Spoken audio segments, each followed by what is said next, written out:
Hola a todos. En primer lugar me presento, soy la profesora adjunta Adriana Donoso, integrante del equipo de profesores de anatomía e histología.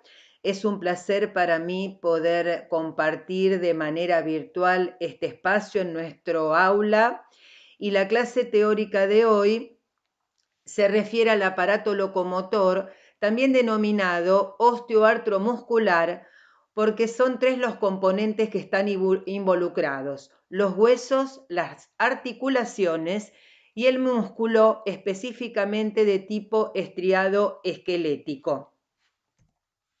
¿Por qué los alumnos de farmacia consideramos y bioquímica consideramos deben estudiar el aparato locomotor? Principalmente debemos tener en cuenta las funciones de cada uno de los componentes. Los huesos, además de realizar soporte mecánico, delimitar cavidades, fijar músculos, son un importante reservorio de iones. Los más importantes son calcio y fosfato, ya que la matriz ósea se encuentra mineralizada. Es importante saber que ante la edad, en un desbalance iónico que se puede producir, una de las patologías más frecuentes en las mujeres es la osteoporosis. Además, es importante destacar que los huesos participan en la autorreparación ósea. Ante una fractura, células como macrófagos, neutrófilos, fibroblastos van a dirigirse al sitio que sufrió la lesión, formando tejido conectivo laxo nuevo, denominado tejido de granulación. En una segunda instancia, para empezar el proceso de reparación y de curación, junto con el cartílago neoformado, van a proliferar formando un callo fibrocartilaginoso. A posteriori, las células osteoprogenitoras van a diferenciarse para sintetizar el tejido óseo nuevo, de manera que se va a formar el callo óseo. En cuanto a la función de hemopoiesis, en particular en los huesos largos, existe en su cavidad medular una usina formadora de las células sanguíneas. O sea, el proceso de hemopoiesis es lograr la diferenciación y formación de las células del tejido sanguíneo. Y además, los huesos participan en una tecnología muy de punta, muy novedosa, denominada ITO. La sigla quiere decir Ingeniería Tisular Ósea, y ha surgido como un enfoque alternativo y diferente, cuyo objetivo es reparar y regenerar los tejidos dañados. El tejido regenerado, obtenido mediante ingeniería tisular ósea, debe ser estructural y morfológicamente similar al tejido nativo y ser capaz de reproducir sus funciones biológicas. De esta manera, con el empleo de la ingeniería tisular, se permite evitar inconvenientes tales como la baja disponibilidad de donantes, el rechazo inmunológico y la transmisión de diferentes enfermedades. Más adelante en el teórico vamos a dar más detalles, ¿sí?, de esta función. En cuanto a las articulaciones y los músculos, vamos a hablar de las articulaciones. Las articulaciones conectan los huesos entre sí. ¿Para qué nos sirve? El farmacéutico va a poder diseñar fármacos para la aplicación, por ejemplo, intraarticular. Mientras que los bioquímicos, una de las funciones inherentes al trabajo bioquímico es poder realizar el análisis clínico y microbiológico del líquido sinovial para determinar si está infectado, cuál fue la causa de un derrame de líquido sinovial. Y los músculos, que los hemos marcado en rojo, porque es importante que recuerden que el tejido muscular es uno de los tejidos más acidófilos. Los músculos son los encargados de los movimientos, son los encargados también de delimitar junto con los huesos cavidades, y es importante conocerlos porque el farmacéutico va a ser capaz de poder intentar diseñar fármacos cuya vía de aplicación va a ser la vía intramuscular. O también diseñar fármacos que se apliquen por vía intramuscular, pero cuya acción vaya directamente al sistema nervioso central o al sistema nervioso periférico, como son los fármacos de acción miorelajante. Dimos algunos ejemplos, ¿sí? Vamos, acá tenemos, les presentamos al esqueleto, porque tiene una posición anatómica convencional, que se considera la posición anatómica convencional cuando el individuo está en bipedestación, o sea, parado, erecta, con los ojos abiertos, la cabeza mirando hacia la línea del horizonte, los miembros superiores a los costados del cuerpo, con las manos hacia adelante, y los miembros inferiores juntos, con los pies también hacia adelante. El esqueleto del lado izquierdo se lo puede ver desde su porción anterior, mientras que el esqueleto del lado derecho se lo puede ver desde su porción posterior, lado anterior y lado posterior respectivamente. Con respecto a la nomenclatura anatómica convencional, hay dos corrientes. Una es la línea anglosajona y otra es la corriente de la línea francesa. La denominación más utilizada actualmente en la Escuela de Medicina de la UBA y en la facultad es la francesa. No obstante eso, autores mucho más contemporáneos y más modernos decidieron hacer una nomenclatura que se adapte a nuestro idioma, y por eso es que uno de los libros recomendados sí es el Latarjet Pro, donde se comprende muy mucho la nomenclatura adaptada a nuestros tiempos, ¿sí?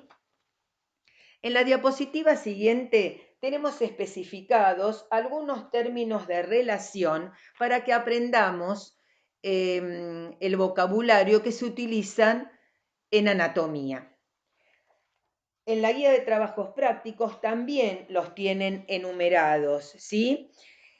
Tienen varios ejemplos.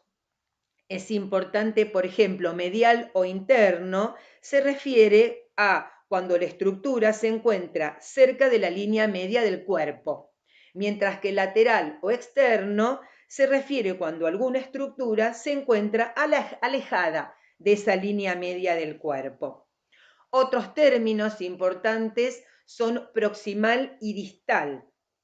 Proximal o cercano hace referencia a estructuras de los miembros que se encuentren cercanas o próximas a su origen, mientras que distal, como su nombre lo indica, más alejado, se refiere a estructura de algún miembro que se encuentre más alejada de su origen. Algunos adjetivos importantes que conviene que recuerden son: el término braquial se refiere a brazo o a miembro superior. El término crural se refiere al muslo, que es un segmento del miembro inferior, y el término sural se refiere a la pierna, que es otro segmento de miembro inferior.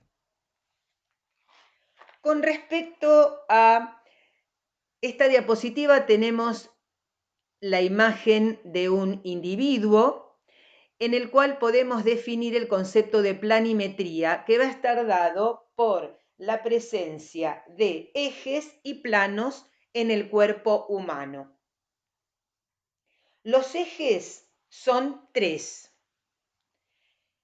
Presentan una dirección determinada, no poseen un sentido definido y son el eje longitudinal, también llamado supero-inferior, el eje latero-lateral y el eje ventrodorsal, también llamado antero-posterior.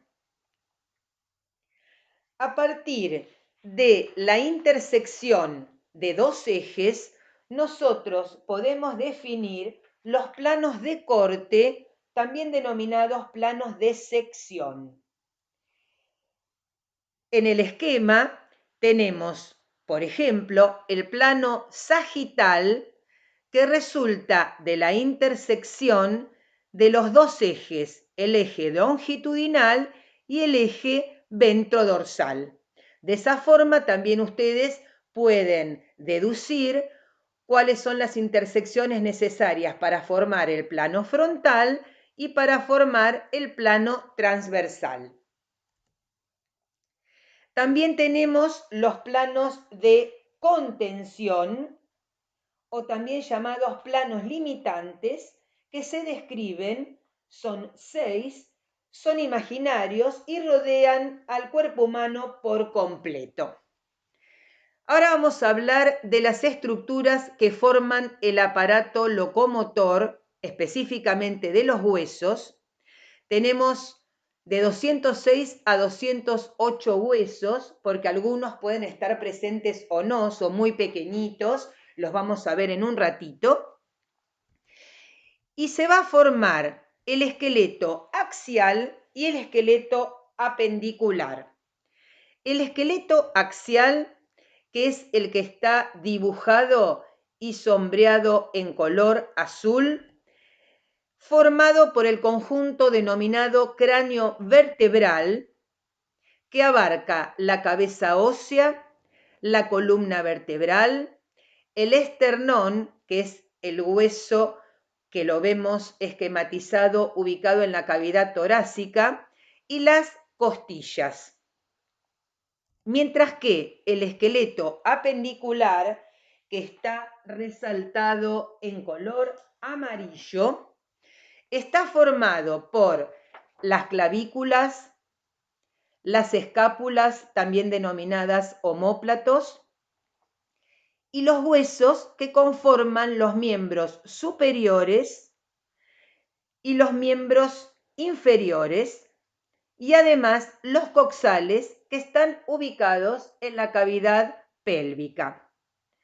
Específicamente el miembro superior comprende 3 segmentos con sus respectivos huesos: el brazo con el húmero, el antebrazo con el cúbito y el radio, y la mano con los huesos del carpo, el metacarpo y las falanges. El miembro inferior presenta también 3 segmentos. En el muslo encontramos al fémur, en la pierna la tibia y el peroné, y en el pie el tarso, el metatarso y las falanges.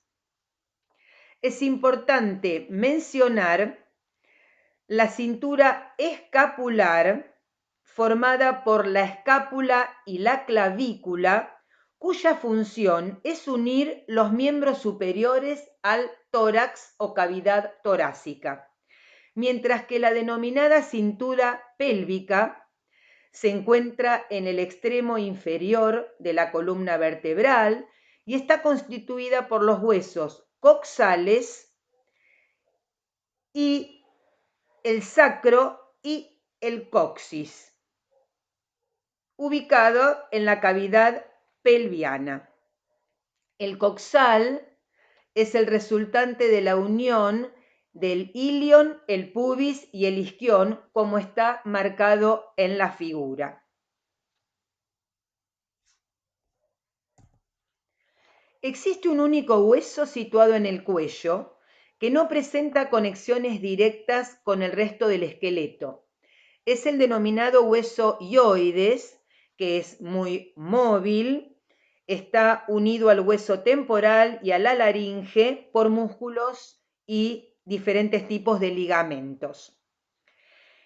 En el esqueleto axial también vamos a aclarar que las costillas son 12 costillas para cada lado, están articuladas por delante con el esternón por intermedio de los cartílagos costales, excepto las dos últimas que quedan libres, por eso se las denomina costillas flotantes.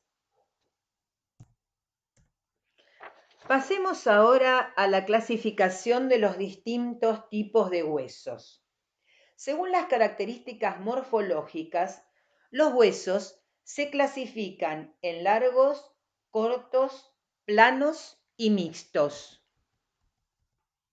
teniendo en cuenta las tres dimensiones. Las tres dimensiones van a ser el largo, el ancho y el espesor. En los huesos largos predomina una dimensión sobre las otras dos, predomina la longitud.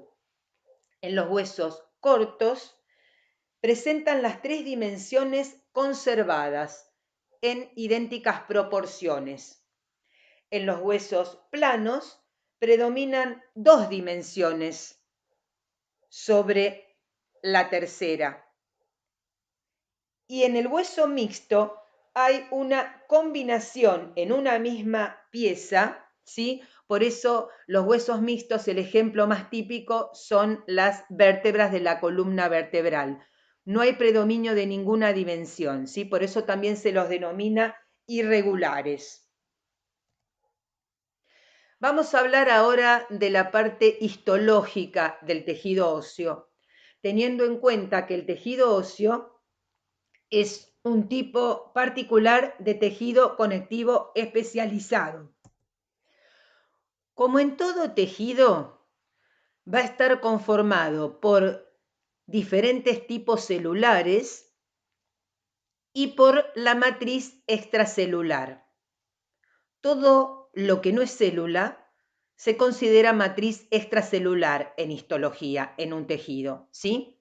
En el caso particular del tejido óseo, las células son células osteoprogenitoras, o sea, células de reserva que van a tener la capacidad de diferenciarse en células óseas, osteoblastos y osteocitos. Estos tres tipos celulares provienen de un mismo linaje, ¿sí? Provienen de células mesenquimáticas indiferenciadas, también denominadas células madre, por eso las escribimos con el mismo color. Mientras que los osteoclastos, que son un tipo celular particular, cuyo origen es diferente, son las únicas células del tejido que son además multinucleadas, ¿sí? Vamos a explicar el origen embriológico un poquito más adelante, pero ya enumeramos todas las células presentes en el tejido óseo. Su matriz extracelular está compuesta por el llamado osteoide. El osteoide está compuesto por componentes orgánicos. Los componentes orgánicos principales del osteoide son las fibras de colágeno. Ustedes saben que hay muchísimos tipos de colágeno, en particular en el tejido óseo, en su osteoide, predominan el colágeno de tipo 1 y el colágeno de tipo 5 en menor proporción. Y además hay gran cantidad de proteínas no colágenas que podemos agruparlas en diferentes compuestos. Las proteoglucanos, glucoproteínas multiadhesivas, en el caso particular del tejido óseo tenemos la osteonectina, que va a favorecer la adhesión del colágeno y de la hidroxiapatita, la podoplanina, que está producida por los osteocitos en respuesta al estrés mecánico, la osteopontina, que va a favorecer la adhesión de las células a la matriz, la BSP2, que favorece la adhesión celular y el proceso de mineralización que va a ser iniciado por los osteoblastos. Tenemos también otro grupo de proteínas no colágenas denominadas proteínas dependientes de la vitamina K, osteoespecíficas. La más importante es la osteocalcina, quien se va a encargar de capturar al calcio. Tenemos también a la proteína S, que se encarga de eliminar las células apoptóticas, es decir, células que están programadas para sufrir una muerte celular. Eso quiere decir apoptosis, muerte celular programada. La proteína GLA de la matriz ósea, que también va a participar en calcificaciones vasculares.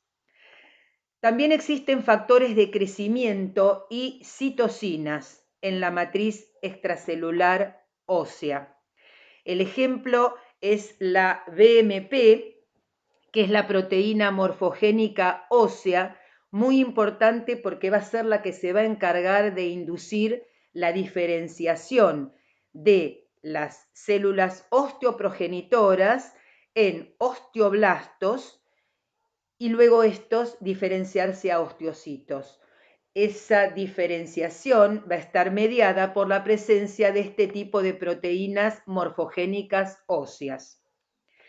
Existe también dentro de este grupo la esclerostina, cuya función es antagonista a la función de BMP, y también gran cantidad de interleucinas.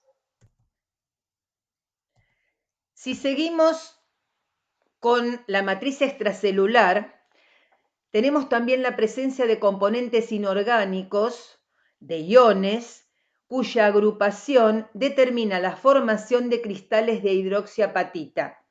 Los cristales de hidroxiapatita están formados fundamentalmente por fosfatos y por calcio. Además, el espacio o laguna o cavidad que ocupan cada una de las células enumeradas se denomina osteoplasto. La terminología plasto hace referencia al espacio que ocupa cada una de las células, ¿sí? Para que lo entendamos mejor, si yo estoy parada, ¿sí? La suela de mis zapatos delimitan el espacio que yo estoy ocupando en el piso. ¿Se entiende? El osteoplasto entonces es el espacio que ocupa cada una de las células ubicadas dentro de la matriz extracelular ósea. Importante tener en cuenta, los osteoblastos, ¿sí?, son el equivalente a los fibroblastos del tejido conectivo propiamente dicho que ustedes ya estudiaron, ¿sí? A mí me gusta hacer referencia a contenidos previos para poder enlazar los contenidos que vamos aprendiendo durante la cursada. O sea que los osteoblastos son las células que tienen la capacidad de sintetizar todos los elementos de la matriz extracelular, excepto los componentes inorgánicos. Los osteoblastos, la función principal es la de sintetizar y producir el osteoide. Una vez que el osteoblasto sintetizó todos los componentes del osteoide y queda inmerso en esa matriz extracelular, se transforma en osteocito. Los osteocitos, ¿sí?, que no son inactivos, que pueden revertir y pueden activarse en casos particulares, ¿sí?, son las células que han quedado delimitadas, circunscriptas por el osteoide que acaba de sintetizar el osteoblasto. En el caso particular de los osteocitos, emiten canalículos, o sea, prolongaciones citoplasmáticas, para intercomunicarse entre ellos y para poder recibir los nutrientes. Los osteoblastos, además, tienen la particularidad de intervenir de forma activa en la mineralización de la matriz, ya que liberan vesículas matriciales, favoreciendo la fijación del calcio extracelular, favoreciendo el aumento de esa concentración de calcio.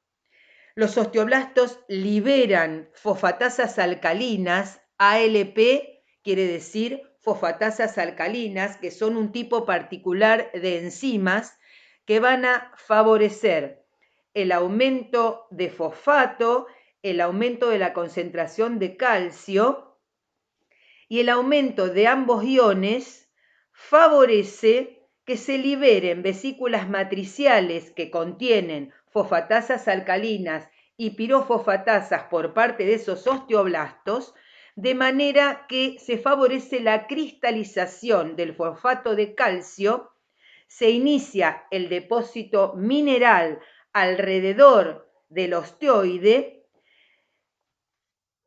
se inicia la onda de mineralización y el producto final es obtener una matriz extracelular mineralizada. Ese compuesto de hidroxiapatita, los agregados de cristales de hidroxiapatita, se logran gracias a al inicio de esa mineralización y le van a conferir a la matriz ósea que sea compacta y que tenga una gran dureza. Los osteocitos, por último, se sabe, haciendo estudios con microscopía electrónica, que tienen diferentes estadios funcionales. Hay osteocitos latentes, osteocitos formativos y osteocitos resortivos, cuya función no está bien definida con precisión, pero al microscopio óptico no los podemos desdiferenciar entre sí. Por último, tenemos que tener en cuenta que el tejido óseo es un tejido irrigado e inervado. Por eso es que cuando uno se fractura, tiene un intenso dolor. Si no sintiésemos, ¿sí? Si no estuviese inervado, no sentiríamos dolor, ¿sí? La envoltura de tejido conectivo denso asociado al tejido óseo por la parte periférica de los huesos, esa envoltura se denomina periósteo, mientras que las cavidades internas del hueso están revestidas por el endostio. El tejido conectivo presente es de tipo denso.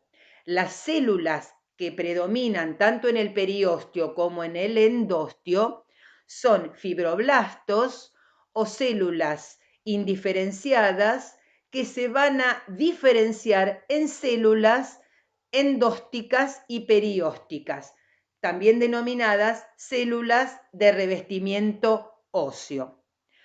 Por último, el osteoclasto lo dejamos para el final, vamos a hablar más adelante en detalle, pero es, ya dijimos, una célula multinucleada con un origen diferente respecto de los demás tipos celulares óseos enumerados y descritos, y que cumple con la función de resorción o reabsorción o remodelación de la matriz ósea. Para poder realizar esta función es necesario la presencia de lisosomas. Podemos asimilar a los osteoclastos como el Pac-Man, ¿sí? Son las células que van a ser capaces de degradar a la matriz extracelular ósea cuando haga falta. Continuemos ahora explicando un poquito más al tejido óseo y cómo se distribuye y cómo tengo diferentes tipos según su localización en los huesos. En la mayoría de los huesos, en la zona periférica, se encuentra el tejido óseo compacto o también denominado tejido óseo laminillar, mientras que en la zona interna de los huesos y que ocupa el mayor volumen, ¿sí?, se encuentra el tejido óseo esponjoso, también denominado tejido óseo trabecular. En el caso particular del tejido óseo compacto, la foto que tenemos nos muestra un hueso preparado por un método denominado método de desgaste. No se usan fijadores, no se realiza la técnica histológica convencional, sino que se deja que el hueso se corta con una sierra y se deja que el hueso se seque, se desgasta con una lima y se le hace una coloración con tinta china, que es una suspensión de carbón coloidal. De manera que obtenemos esta imagen que vemos del lado izquierdo de la diapositiva. En el hueso compacto, en el tejido óseo compacto, nosotros podemos definir como la unidad funcional del mismo a la denominada osteona. Las osteonas, también denominadas sistema de Haber, están formadas por osteocitos, están formadas por los conductos de Haber y están formadas por laminillas óseas concéntricas. Esas laminillas óseas concéntricas sabemos que están formadas por fibras de colágeno y ubicadas sobre ellas están los osteocitos. Además, en el tejido óseo compacto tenemos los conductos de Volkmann y tenemos laminillas óseas circunferenciales. Los conductos de Volkmann son conductos perforantes que cavan o socavan túneles en el hueso compacto o laminillar desde la superficie endóstica y perióstica y contienen vasos y nervios. Mientras que los conductos de Haber, ¿sí?, también contienen vasos y nervios, están intercomunicados con los conductos de Volkmann, pero se ubican en el centro de la osteona. Es decir, el eje de la osteona marca un eje longitudinal en el hueso y contiene en el centro al conducto de Haber, mientras que los conductos de Volkmann, ¿sí?, son perpendiculares al eje de la osteona y comunican a los Haber entre sí.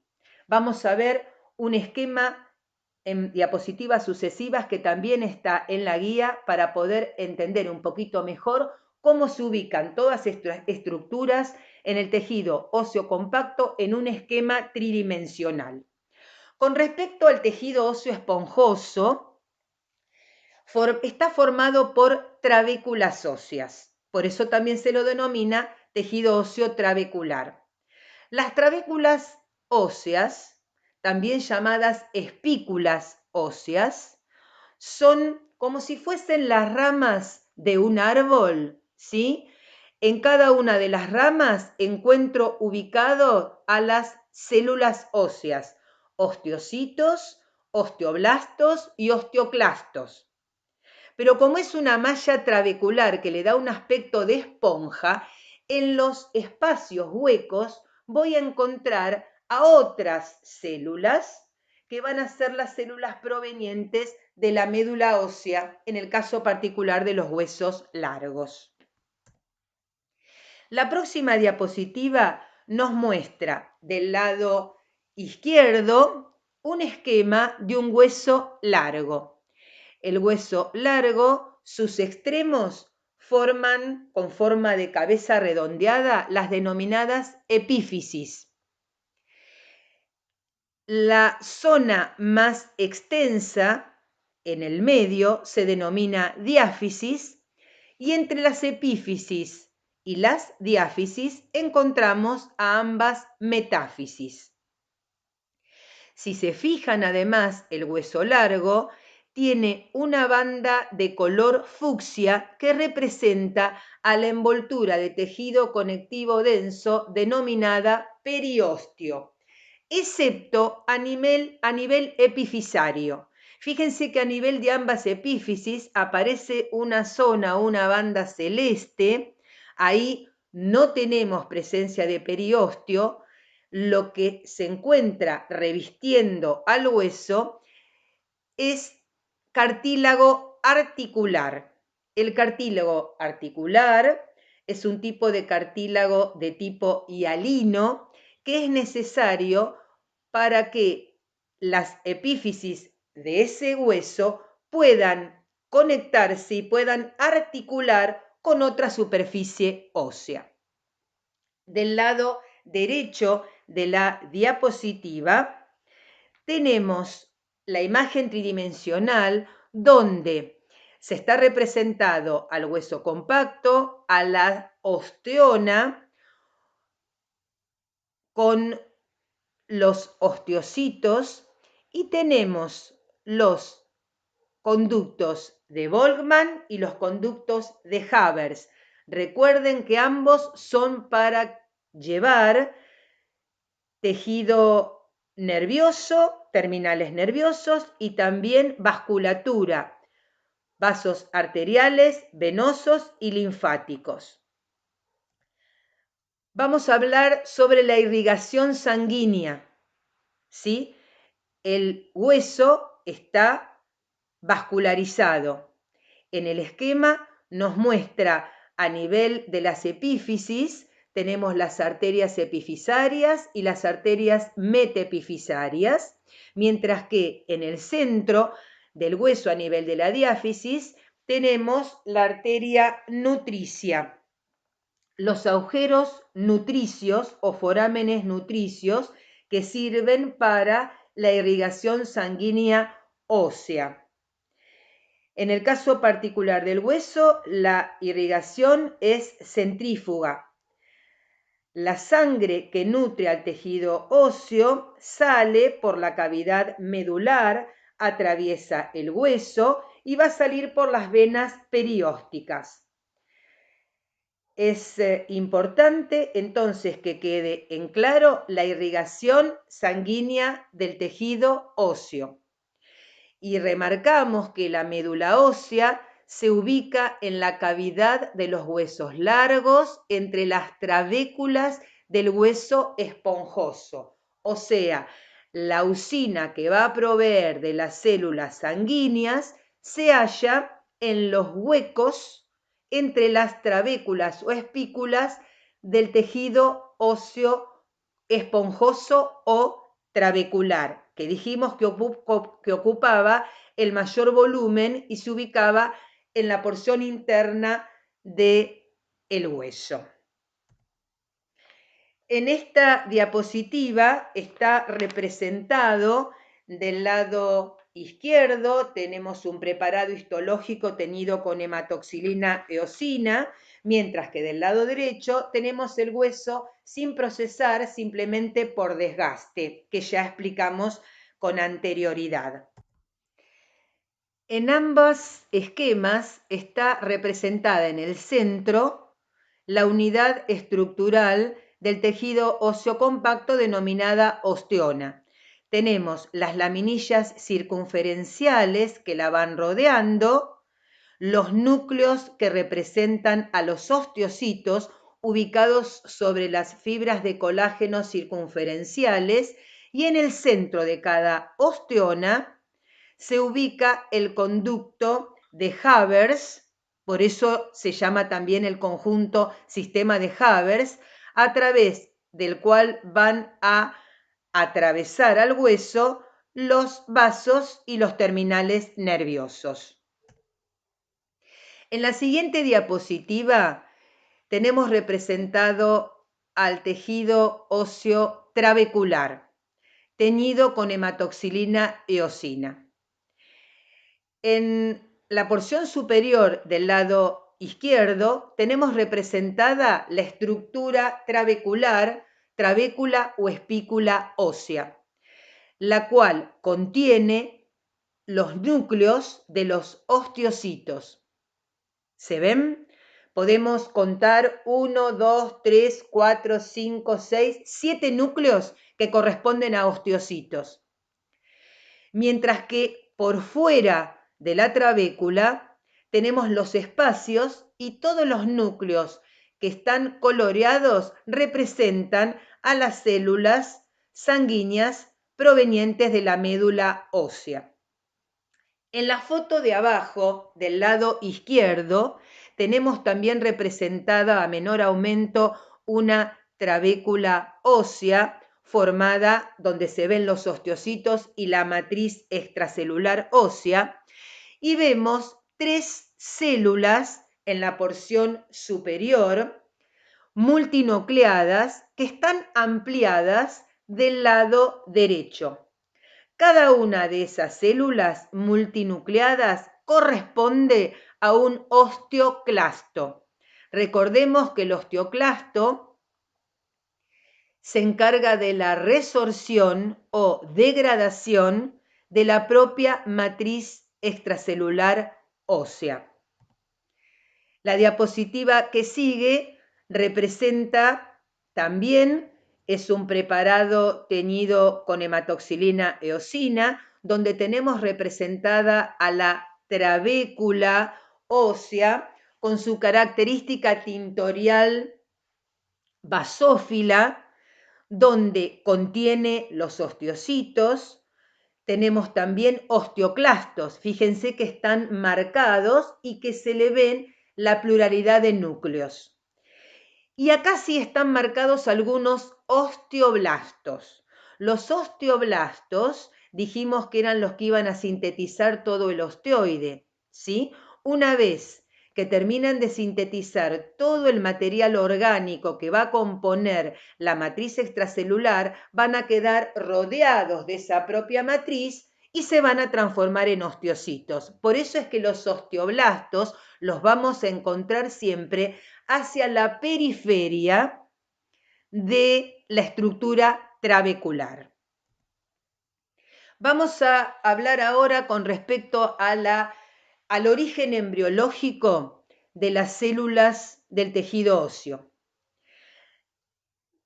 A partir de la célula madre mesenquimática indiferenciada, también denominada célula de reserva o stem cell, y gracias a la intervención de la proteína morfogénica ósea, BMP, que cataliza esa diferenciación, que favorece esa diferenciación, vamos a tener a las células osteoprogenitoras, o sea, son células con capacidad futura de diferenciarse en osteoblastos. Los osteoblastos, una vez que quedan rodeados de matriz extracelular ósea, que es su función, van a diferenciarse en osteocitos, y esos osteoblastos también tienen la capacidad de diferenciarse en las células de revestimiento óseo, denominadas células periósticas y células endósticas, cuya ubicación va a ser en el periósteo y en el endósteo respectivamente, o sea, en las envolturas de tejido conectivo denso que rodean al hueso y a sus cavidades. Mientras que el origen del osteoclasto es totalmente diferente. El osteoclasto se logra gracias a la diferenciación de la célula madre mieloide multipotencial, ubicada en la médula ósea. Se fusionan células progenitoras hemopoyéticas mononucleares, o sea, provienen de la médula ósea, de manera tal que van a dar origen al linaje de células macrófagos y de células monocíticas que vamos a estudiar a futuro en tejido sanguíneo, obteniéndose un osteoclasto neoformado que se va a diferenciar en el osteoclasto activo. Si miramos las figuras que están abajo, del lado izquierdo, la imagen está teñida con una técnica particular que se denomina Mallory-Assam, que tiene otros tipos de colorantes, donde se denota la basofilia intensa de la trabécula o espícula, que se ve bien teñida de azul profundo. En los espacios laterales abundan los núcleos de las células de médula ósea. Dentro de la trabécula tenemos los núcleos de los osteocitos coloreados, porque es un preparado para identificar en microscopía óptica. Fíjense que los osteocitos han sufrido una retracción o un encogimiento, por eso se ve un halo blanco alrededor de ellos, por eso se ven los osteoplastos, o sea, la cavidad o laguna que contiene a todo tipo celular óseo. Eso se debe por un artefacto en la técnica histológica, ¿sí? Mientras que tenemos marcado al osteoclasto y del lado derecho a mayor aumento, el osteoclasto multinucleado está comiendo, ¿sí?, degradando parte de la matriz ósea de la trabécula, de manera tal que el lugar por donde está haciendo su activa degradación deja un espacio denominado laguna de Howship. La siguiente diapositiva nos muestra un esquema de un hueso que fue hemiseccionado, ¿sí?, para que identifiquemos diferentes cosas. Por un lado, del lado derecho, la epífisis, cuya envoltura habíamos acordado que es de cartílago articular o cartílago hialino, carece de periósteo. El resto del hueso nos va a mostrar en su extensión y hacia la periferia, ¿sí?, tenemos la célula madre mesenquimática, que se diferencia en células osteoprogenitoras, mediado por proteínas morfogénicas óseas, como explicamos anteriormente. Se van a diferenciar a osteoblastos. Estos osteoblastos se van a diferenciar a osteocitos y se van a diferenciar también en las células de revestimiento óseo. Mientras que la célula progenitora de granulocitos y monocitos proveniente de médula ósea se va a diferenciar en el osteoclasto neoformado o inactivo y luego en osteoclasto activo. Y fíjense cómo ya están degradando, ¿sí?, o para remodelar la matriz extracelular ósea del hueso esponjoso. Bueno, con respecto a los procesos de osificación que van a colaborar en la formación del hueso y que lo van a profundizar en fisiología, es importante que tengan en cuenta básicamente un par de cosas. La osificación intramembranosa es la que ocurre en los huesos planos del cráneo y de la cara, mientras que la osificación endocondral es la que se lleva a cabo en los huesos de extremidades y en los huesos del esqueleto axial que soportan peso.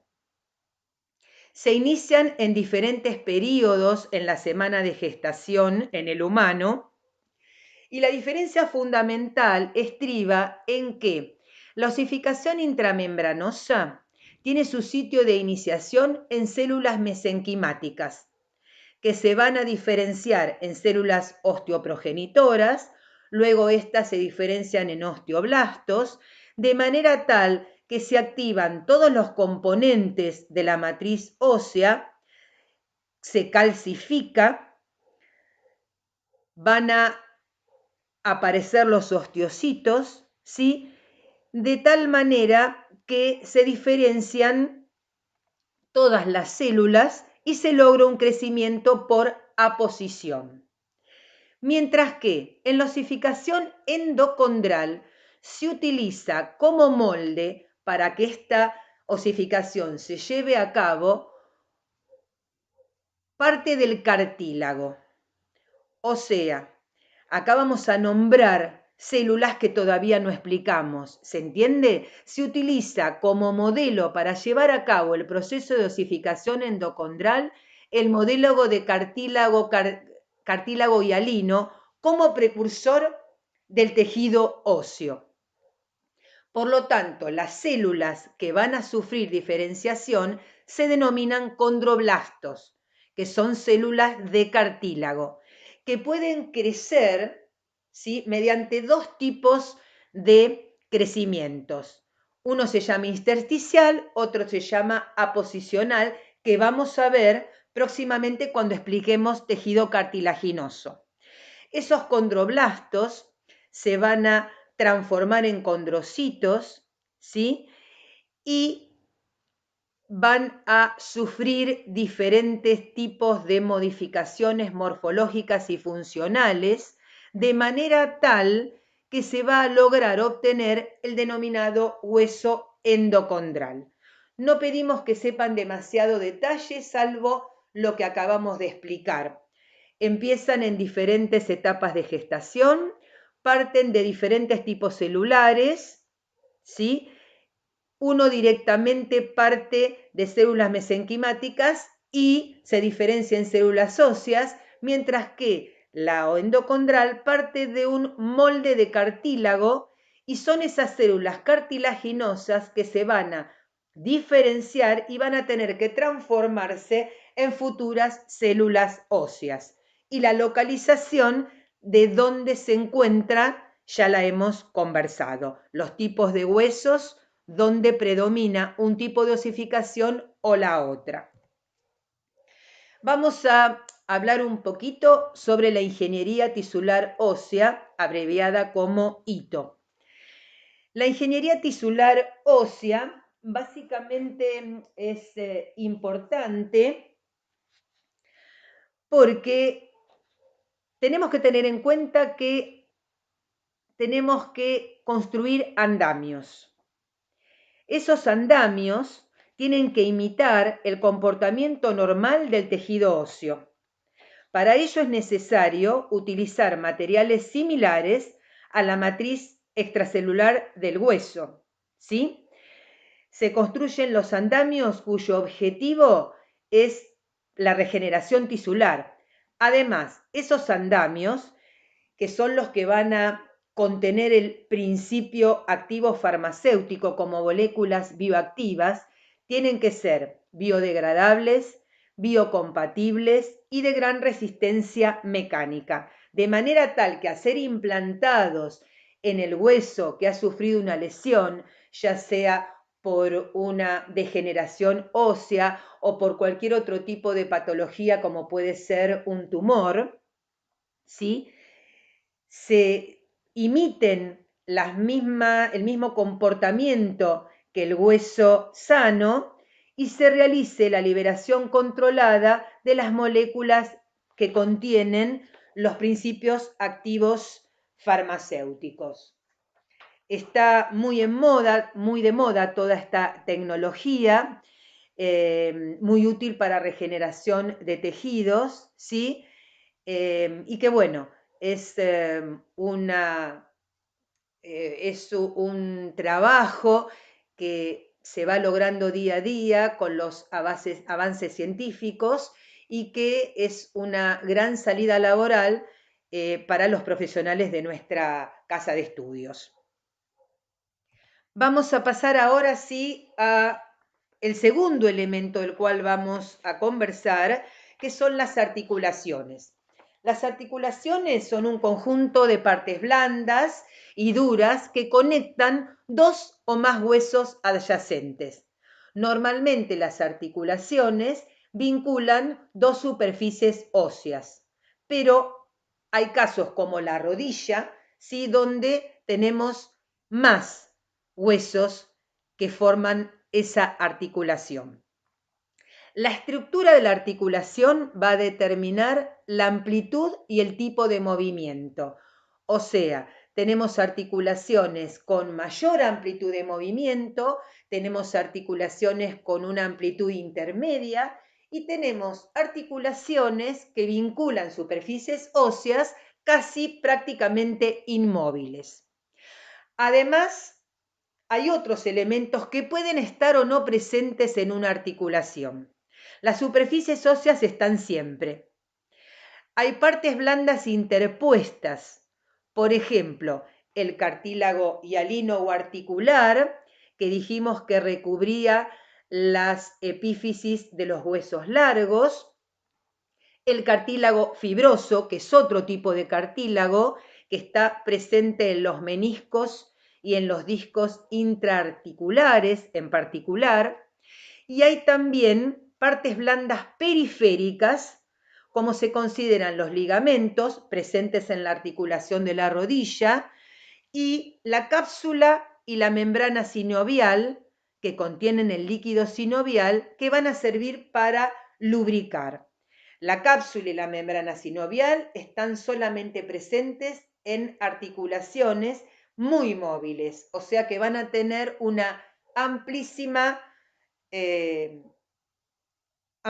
movimiento.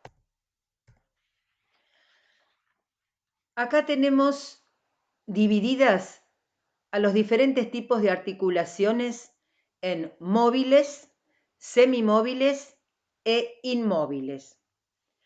Las articulaciones móviles, que son las que tienen mayor amplitud de movimiento, que trabajan como si fuese en física el sistema de palanca, se denominan diartrosis o también sinoviales. Ejemplos de articulaciones móviles, diartrosis o sinoviales, son la articulación del hombro, también denominada escápulo-humeral, la articulación coxofemoral, la articulación del codo, ¿sí? Son algunos de las que están representadas en la diapositiva. En el centro de la diapositiva tenemos esquematizadas a las articulaciones semimóviles, o sea, con una amplitud de movimiento intermedia, las cuales se denominan anfiartrosis o cartilaginosas. Ejemplos de articulaciones de anfiartrosis o cartilaginosas son las articulaciones a nivel de los cuerpos vertebrales, en la columna vertebral y a nivel de la sínfisis pubiana. Y por último tenemos las inmóviles, las articulaciones denominadas sinartrosis o fibrosas, y son las que articulan los huesos presentes en el cráneo. Vamos a hablar ahora en particular de la articulación sinovial o de artrosis y tomamos como ejemplo, porque es quizás la más compleja, la articulación de la rodilla. La articulación de la rodilla es de tipo, dijimos, sinovial o de diartrosis, con amplia amplitud de movimiento. La rodilla une el muslo a la pierna y se ponen en contacto tres huesos: el fémur, la tibia y la rótula. La rótula se considera un hueso corto. Si bien se puede considerar que está formada por articulaciones yuxtapuestas, fémoro-rotibiales y fémoro-rotuliana, desde el punto de vista fisiológico no existe sino más que una articulación. Gracias a esta articulación se logran los movimientos anteroposteriores de flexión y de extensión que cualquiera de nosotros hacemos, si en condiciones normales. La articulación de la rodilla, además, asegura una función estática, en la cual la transmisión del peso del cuerpo a la pierna exige una integridad y solidez muy considerables. Es importante, tanto anatómica como funcional, la presencia del aparato ligamentoso. Fíjense que en el medio de la diapositiva tenemos esquematizados varios de los ligamentos. ¿Sí? Los ligamentos están formados por tejido conectivo y además los meniscos. Los meniscos son dos fibrocartílagos fijados a la tibia y en la cápsula articular, que están muy poco vascularizadas, y se procura aumentar la profundidad de esas superficies articulares. O sea, gracias a los medios de unión, ¿sí? Las piezas óseas se encuentran mantenidas en contacto, ¿sí?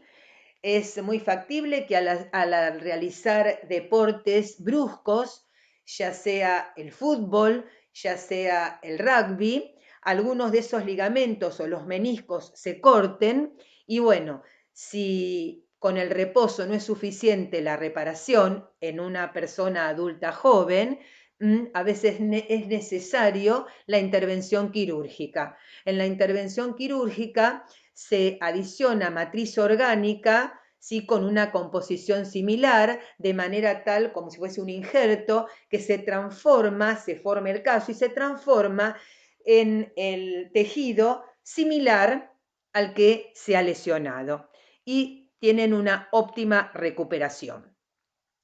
Del lado derecho tenemos el esquema, es una fotografía teñida con hematoxilina eosina, donde nos muestran parte de un hueso largo. En el extremo superior estaría ubicada las epífisis, ¿sí? El disco epifisario está representado por un tipo de tejido que es cartílago hialino, y del disco epifisario hacia abajo de la foto viene la diáfisis, ¿sí? Así nos vamos ubicando en los distintos segmentos. Ahora vamos a la foto, ¿sí? Teñida con hematoxilina eosina para poder comprender un poquitito mejor. En la porción superior, donde van a articular ese hueso largo con otra superficie ósea, no tenemos periósteo circundando, sino que tenemos la presencia del cartílago articular, que es nada más y nada menos que cartílago hialino, ¿sí? Mientras que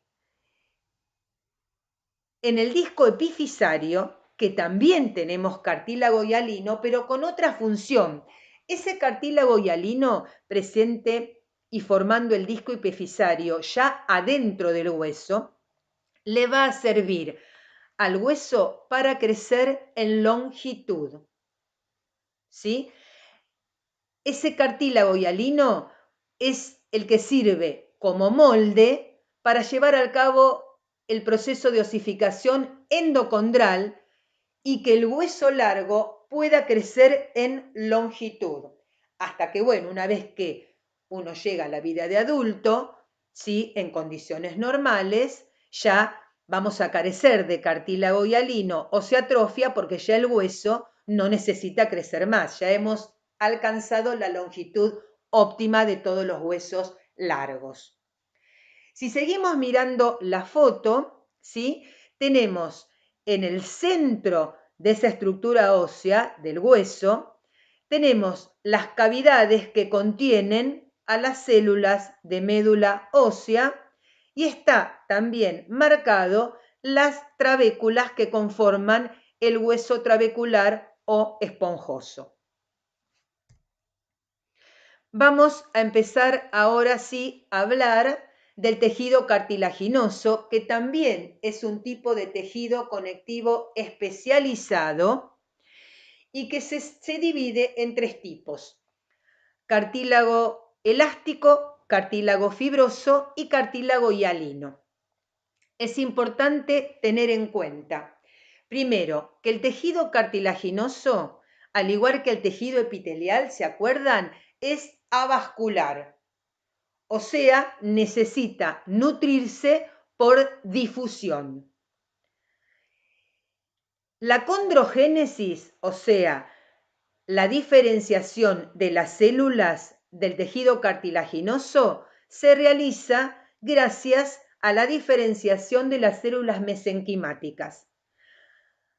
La condrogénesis es la diferenciación de esas células mesenquimáticas en células de tejido cartilaginoso, que se van a denominar condroblastos y condrocitos.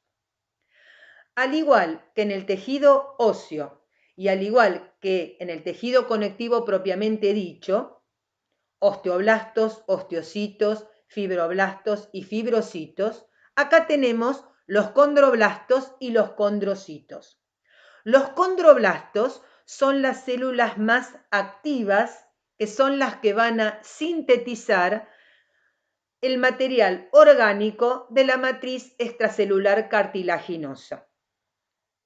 La matriz extracelular cartilaginosa, a diferencia de los otros tejidos conectivos, tiene un 80 o 90% de agua, ¿sí? Es por eso que el hecho de tener presencia de gran proporción acuosa le va a permitir tener cierta flexibilidad, ¿sí? Y una consistencia diferente, porque el agua se va a unir de manera diferente a los distintos componentes proteicos y no proteicos presentes en la matriz extracelular.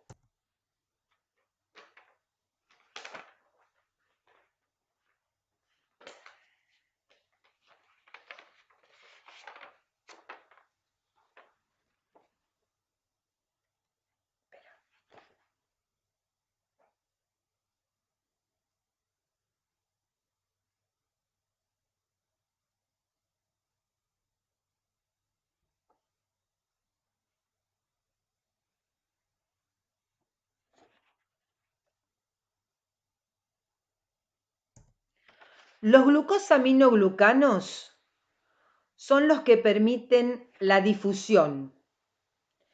Los glucosaminoglucanos, ¿sí?, unidos a una proteína central, van a formar los proteoglucanos, ¿sí? Ejemplos de glucosaminoglucanos conocen el hialuronano y compuestos sulfatados, como son el queratán sulfato, el condroitín sulfato, el heparán sulfato. Todos los compuestos sulfatados en general tienen afinidad por el agua, ¿sí? Lo que van a favorecer la difusión que ya explicamos de los metabolitos dentro de la matriz extracelular cartilaginosa. Además, existen proteínas no colágenas como la anexina, la tenasina, la fibronectina, que en general favorecen la adhesión de las células del tejido cartilaginoso a la matriz extracelular. Es importante que tengan en cuenta que la alta proporción de compuestos sulfatados son los que le otorgan, ¿sí?, la basofilia intensa y la metacromacia positiva a la matriz extracelular cartilaginosa. Esos compuestos sulfatados se ubican de manera heterogénea, ¿sí? Se ubican en distintas concentraciones dentro de esa matriz extracelular. Es por eso que yo voy a tener diferente intensidad tintorial cuando evalúe un preparado histológico, ¿sí?, que vamos a ver dentro de un ratito. Los condroblastos dijimos que sintetizan los componentes orgánicos de la matriz extracelular cartilaginosa y una vez que quedan rodeados van a transformarse en condrocitos, ¿sí? Los condrocitos en general se agrupan formando los denominados grupo isógeno, O sea, ¿qué es un grupo isógeno? Es un conjunto de condrocitos agrupados dentro de la matriz extracelular. Pueden estar agrupados en forma radial o en forma de roseta, o pueden estar agrupados como pilas de monedas, pero ambos constituyen los denominados grupos isógenos, ¿sí? Esos condrocitos se van a diferenciar y van a dividirse por mitosis, de manera tal que favorecen el crecimiento intersticial del centro cartilaginoso. Yo tengo condrocitos que se van a dividir, uno va a dar origen a dos, cada uno de esos dos van a dividirse por mitosis y van a dar origen a otros, de manera que voy a aumentar la cantidad de condrocitos, ¿sí? Por lo tanto, ese crecimiento logrado gracias a la multiplicación por división mitótica se denomina crecimiento intersticial del cartílago. Mientras que el centro cartilaginoso va a estar envuelto o rodeado por una envoltura denominada periósteo, que es pericondrio. Periósteo era en hueso. ¿Qué es el pericondrio? Es un tejido conectivo denso, ¿sí? Que va a rodear al centro cartilaginoso y las células con actividad condrogénica que se diferencian a partir de células mesenquimáticas presentes en ese pericondrio, se diferencian a células condrogénicas, hacen que ese centro cartilaginoso crezca y se denomina crecimiento aposicional. O sea, el cartílago crece por dos crecimientos diferentes. Uno, debido a la multiplicación y división mitótica de los condrocitos, y el otro debido a la diferenciación de las células con actividad condrogénica presentes en el pericondrio. Ese crecimiento se denomina aposicional. La terminación plasto ya explicamos que quiere decir laguna o cavidad. Tanto los condroblastos como los condrocitos están ubicados en condroplastos. Es el sitio o espacio que contiene a cada uno de los tipos celulares del cartílago. Todas estas características que vinimos explicando son comunes tanto al cartílago elástico como al cartílago fibroso, como al cartílago hialino, que es el más estudiado en detalle. Cabe recalcar que en el cartílago de tipo elástico van a aumentar la proporción de fibras elásticas, mientras que en el cartílago fibroso, además de colágeno de tipo 2, tengo alta proporción de fibras de colágeno de tipo 1. Después vamos a mencionar la ubicación específica de los distintos tipos de cartílago, porque se encuentran en diferentes estructuras dentro del cuerpo humano. Acá tenemos una foto que seguramente también la vieron en tejido conectivo propiamente dicho, donde tenemos dibujados condrocitos. Fíjense que tenemos 4 condrocitos agrupados del lado izquierdo que van a formar un grupo isógeno. Del lado derecho tenemos 3 condrocitos en la parte inferior, es un grupo isógeno formado por 3, mientras que arriba tenemos un grupo isógeno formado por 2 condrocitos, ¿sí? Tenemos delimitado alrededor de cada condrocito la denominada matriz capsular. La matriz capsular es rica en proteoglucanos sulfatados, en hialuronano y en algunas glucoproteínas multiadhesivas, ¿sí? Por eso tengo alta concentración y voy a tener una intensa vasofilia, mucho más que si yo me alejo a otro sitio de la matriz extracelular. La matriz territorial que es la que rodea al grupo isógeno, tiene mayor proporción de fibras de colágeno de tipo 2 y menor de proteoglucanos sulfatados. Y la matriz interterritorial, que es la matriz extracelular, alejándonos de los grupos isógenos, ¿sí? También forma parte de la matriz extracelular cartilaginosa, pero la coloración tintorial va a ser mucho más tenue, ¿sí? Porque tiene menor proporción de los componentes que acabamos de describir. Tengo también, formando parte de esa matriz extracelular, las fibras de colágeno tipo 2 como están dibujadas, tengo al hialuronano y tengo, ¿sí?, monómeros de proteoglucanos, ¿sí?, que son como esas, tengo una proteína central dibujada y los GAGs unidos, de manera tal que tengo marcado el monómero de proteoglucano, ¿sí?, presentes en los 3 tipos de cartílago. Y acá tenemos una foto donde están fotografiados los diferentes tipos de tejido cartilaginoso tenidos con hematoxilina y eosina.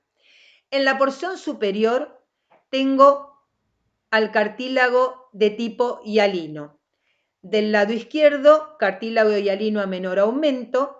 Si observamos, tengo el centro cartilaginoso, en la periferia y rodeándolo, bordeándolo, esa envoltura de tejido conectivo rosada que corresponde al pericondrio.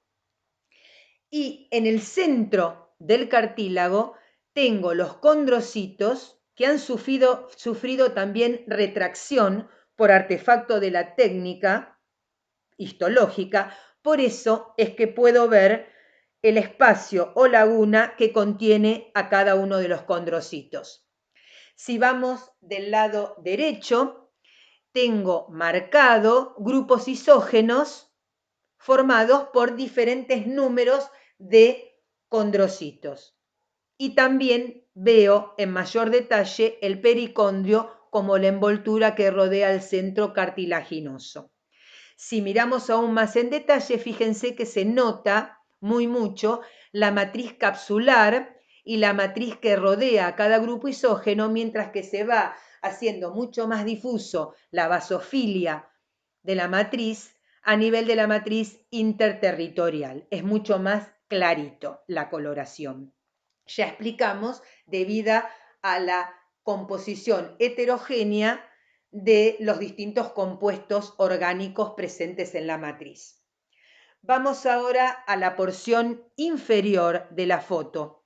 Del lado izquierdo tenemos al cartílago fibroso, que predominan mucho más las fibras y que las células en general son fibroblastos que se van a diferenciar en condrocitos pero en menor número. Y del lado derecho tengo al cartílago elástico con una alta proporción de fibras elásticas que para yo poder definir o poder resolver las fibras elásticas, la tinción más adecuada sería resorcina u orceína, que hacen evidentes a las fibras elásticas que normalmente no puedo diferenciar en un preparado con hematoxilina eosina. Bueno, acá tenemos una foto que pertenece a la histoteca de nuestra asignatura. Es un preparado de tráquea tenido con hematoxilina eosina azul-alciano, donde lo que más notorio vemos en la foto es el centro cartilaginoso y la envoltura del pericondrio rodeándola.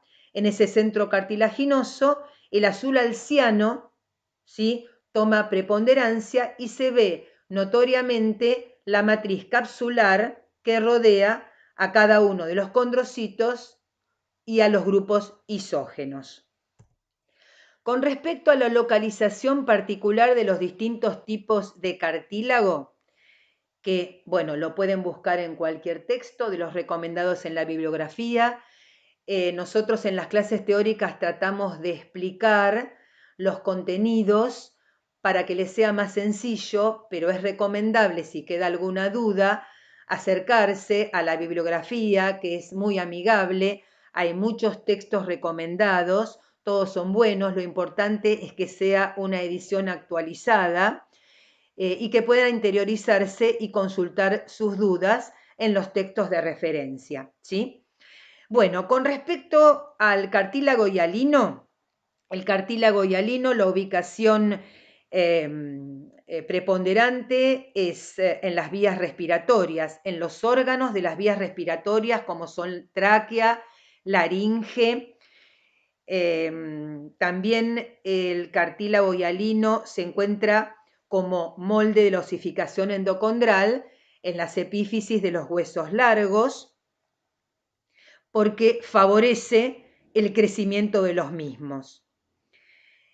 El cartílago elástico, su ubicación es en el pabellón auricular, en la epiglotis, en algunos cartílagos de la laringe también y en la trompa de Eustaquio. Mientras que el cartílago fibroso, también denominado fibrocartílago, se ubica en la sínfisis pubiana, en los meniscos, en la articulación de la muñeca, en los sitios de inserción de los tendones en los huesos y en los discos intervertebrales. Cabe aclarar, porque algún texto lo menciona, se menciona a una célula denominada condroclasto, ¿sí?, que sería el equivalente al osteoclasto del tejido óseo, con una función de litis, o sea, función lítica de degradación, pero aún no está definida su función. Yo solamente se las menciono porque quizás alguien la pueda leer en algún texto, ¿sí? No se puede identificar al microscopio óptico y no está aún dilucidado su función específica, ¿sí? Así que bueno, no es que le resto importancia, pero quizás alguna la pueda leer de algún texto a esta nueva célula denominada condroclasto. Vamos a hablar ahora del tercer componente, que son los músculos. Ustedes ya tuvieron la clase teórica de tejido muscular, donde se hizo especial énfasis en el músculo estriado esquelético, así que acá vamos a dar un pantallazo con respecto a qué es lo necesario que tienen que saber para integrar a este tipo de músculo al aparato osteoartromuscular. Tenemos 501 músculos, ¿sí?, que intervienen y que favorecen el movimiento y la locomoción y que están formados por tejido muscular de tipo estriado esquelético, ¿sí? Sabemos que el tipo muscular estriado esquelético es voluntario, que está irrigado, que se inserta al hueso mediante tendones y que su inervación principal se debe al sistema nervioso simpático. Los distintos músculos que están ubicados o tienen diferente localización anatómica, no pedimos o no pretendemos que sepan absolutamente todos, sino que sepan los principales, que están ubicados a nivel del miembro superior en los 3 segmentos que lo componen y en miembro inferior en los 3 segmentos. Tiene vital importancia para los futuros farmacéuticos el músculo deltoides, ¿sí?, que está ubicado en el brazo por la aplicación intramuscular de los inyectables, ¿sí? Y también el glúteo mayor, que está ubicado en el muslo del miembro inferior, también por las aplicaciones de los inyectables, ¿sí?, a nivel intramuscular profundo. Además, los músculos son estructuras que poseen la capacidad de contraerse en respuesta a un estímulo apropiado. En el caso particular del tejido muscular, independientemente sea liso o estriado, esquelético o cardíaco, hay que tener en cuenta que se considera a la fibra muscular como sinónimo de célula muscular, ¿sí? O sea, cuando nosotros hablamos de fibra muscular, estamos hablando de la propia célula muscular. En el caso particular del músculo estriado esquelético, las fibras musculares estriadas esqueléticas son las células. En la foto que tenemos proyectada, teñida con hematoxilina y eosina, se demuestra la alta acidofilia presente en el citoplasma de cada una de esas fibras musculares. Sabemos además que esa intensa acidofilia se debe a la presencia de proteínas contráctiles, ¿sí? Y además a la alta proporción de mitocondrias presentes en el citoplasma de cada una de esas fibras, ¿sí? Si vamos a mirar la foto del lado izquierdo, tenemos varias fibras o células musculares estriadas esqueléticas, paralelas una debajo de otra, donde al microscopio óptico de campo claro podemos, además de identificar los núcleos periféricos, ¿sí? Cada fibra muscular estriada esquelética es multinucleada y su ubicación es periférica dentro de ese citoplasma, y además podemos ver las estriaciones transversales. En la foto de abajo se ve mayor aumento de esas estriaciones transversales que me van a definir bandas claras y bandas oscuras que se pueden resolver con microscopía óptica debido a la presencia de una estructura denominada sarcómero formada por miofilamentos finos y miofilamentos gruesos, pero los sarcómeros solamente se pueden resolver con microscopio electrónico de transmisión. Y esto que estamos viendo es microscopía óptica. Del lado derecho de la foto vemos fibras musculares estriadas esqueléticas agrupadas en corte transversal, donde podemos identificar varios núcleos de ubicación periférica en cada una de esas fibras, ¿sí? Conjunto de fibras agrupadas y rodeadas por envolturas de tejido conectivo que se denominarán endomisio, ¿sí? El tejido conectivo que rodea a cada fibra en forma individual, ¿sí?